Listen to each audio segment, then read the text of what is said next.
kamar yadda muka faɗa,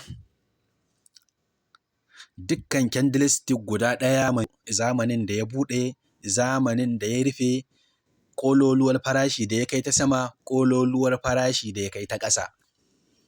Saboda haka za mu fara magana dangane da mataki na farko, farashin buɗewa, shine inda na ja jan zane a kai, ya buɗe daga nan. Yayin da ya buɗe daga wannan farashin, maimakon ya yi sama, sai aka samu masu saidawa sun sayar da shi sai ya sauko zuwa wannan ariyar inda aka rubuta low ɗin nan. Sai ya sauko zuwa wannan ariyar.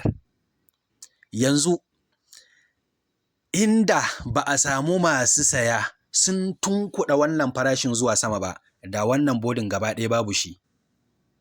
Wannan bodin gaba ɗaya zai zama babu shi.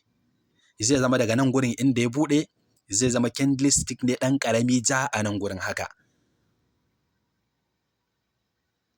To amma yayin da ya buɗe daga nan gurin sai ya sauko, da ya sauko, maimakon idan a awa ɗaya ne, ko kuma a awa biyu, ko a minti 15, ma'ana ka saita time frame ɗinka a minti 15, ko a awa ɗaya, ko a awa biyu, ko a awa 4, ko a 1 day, ko a 1 week, ko a awa 8, ya danganta da time frame ɗin da ka saita, wato candlestick ɗinka.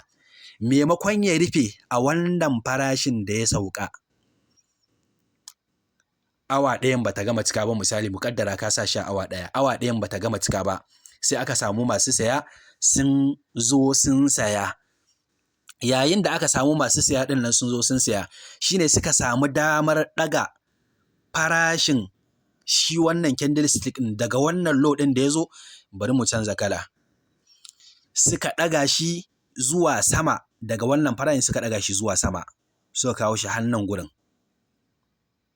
Saboda daga nan gurin ya buɗe, to wannan dalili yasa aka samu wannan jelar, wannan shadow ɗin nan. Wannan dalili yasa aka samu wannan jelar, wannan shadow ɗin nan.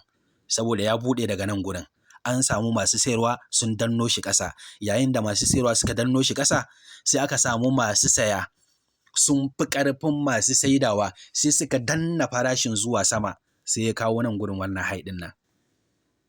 Yayin da ya kawo wannan high ɗin nan, maimakon ya rufe a nan gurin, sai aka ƙara samun masu saidawa sun ƙara danno farashin ƙasa, sai ya rufe a nan gurin. Awa ɗaya sai ta cika a nan gurin, sai ya rufe.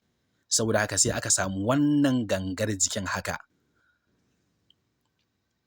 Allah ya sa wannan bayanin ya fita dalla-dalla yadda za a fahimci me wannan candlestick ɗin yake isarwa gaba ɗaya, shi wannan koren da muka yi magana a kansa. Sai na gaba za mu yi magana a kan jan shi kuma.